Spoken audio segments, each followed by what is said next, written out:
What is the true nature of a physical phenomenon that we perceive? What are the properties of such phenomenon? Does the outer world have a shape? Does it have an odor or a taste? Or is it all in our heads?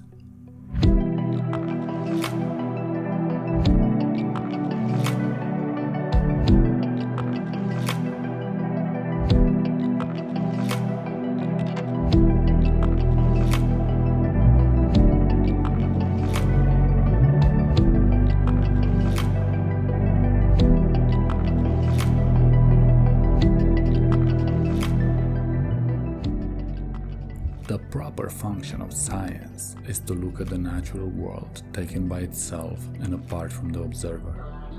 In doing so, science has made tremendous progress in explaining natural phenomenon and gave it an objective value.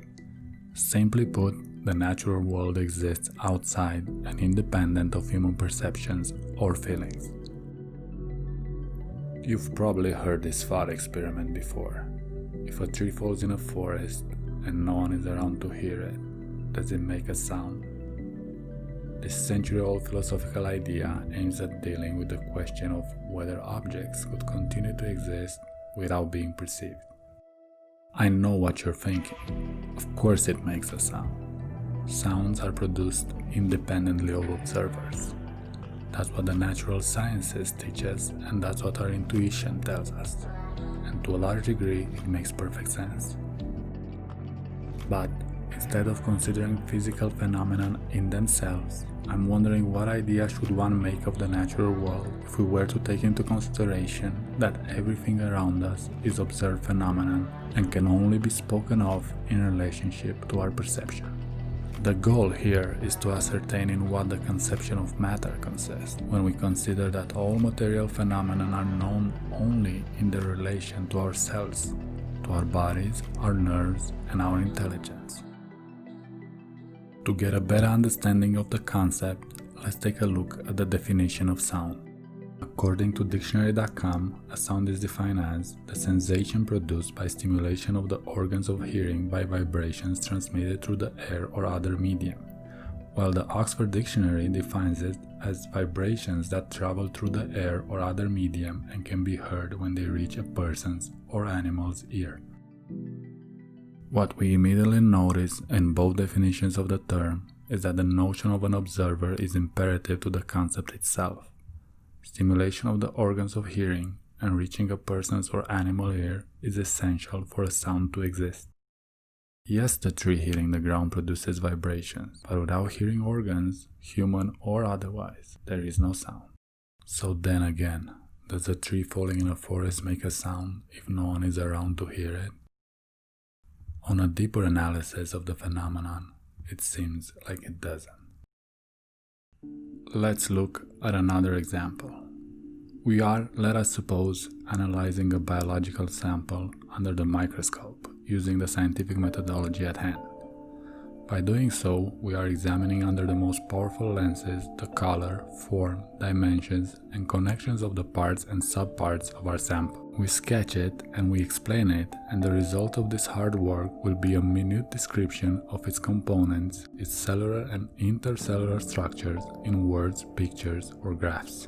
These descriptions and drawings are the result of the various sensations which the person conducting the experiment has experienced. Everything properly tested in the work of our observer derives from the sensations he has felt, and in this example the sensations are almost entirely visual. By repeating the process with a different observer, we reach a similar result in terms of descriptions of the sample, which lead us to believe that observation functions among humans seems to be constant. But does that tell us anything about the true nature of the object? Do we come closer to revealing the properties of the sample, or are we just describing what our senses perceive? What might seem at first as a penetration into the very heart of nature is nothing else but pure observation with the aid of our senses.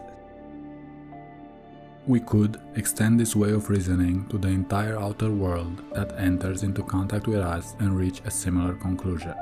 Sensation seems to be the limit.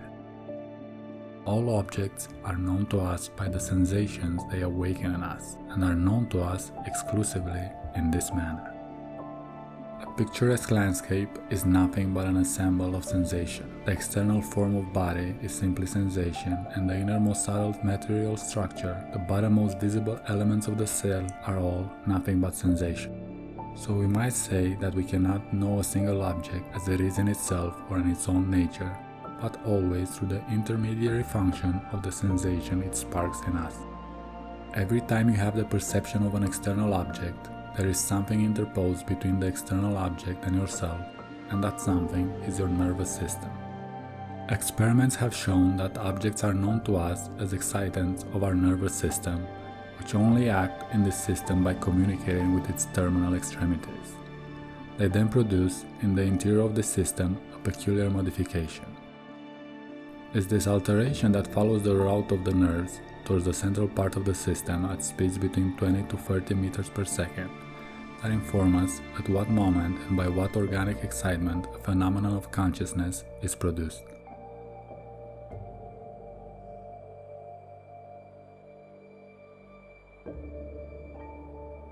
The sensation we feel does not give us the accurate image of the material object that sparked it.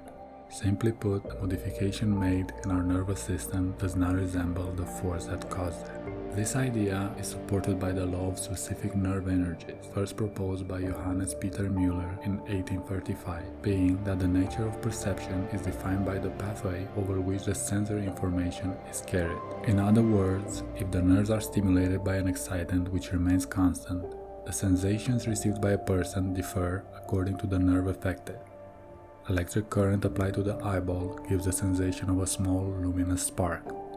To the auditory system, the current causes a crackling sound.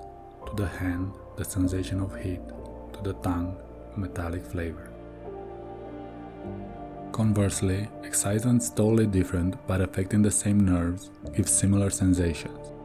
Whether a ray of light is projected into the eye or the eyeball be excited by the pressure of the finger, the effect is always the same in the sense that the perceived sensation is a ray of light. We can then draw the conclusion that the peculiar nature of the sensation felt depends way less on the nature of the excitant producing it than that of the nerve that propagates it or the center that receives it. It seems like the external object has no sort of resemblance to the sensation it gives us, or at best, we are ignorant of the degree that the two resemble or differ from each other. As a result, when we attempt to understand the inmost nature of the outside world, we stand before it as before absolute darkness.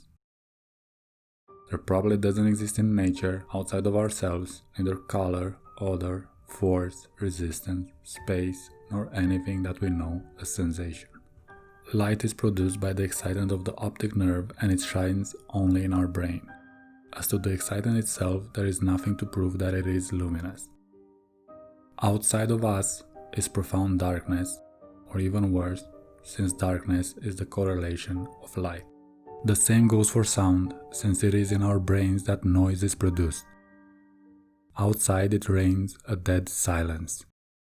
Not one of our senses, absolutely none, is the revealer of the external reality.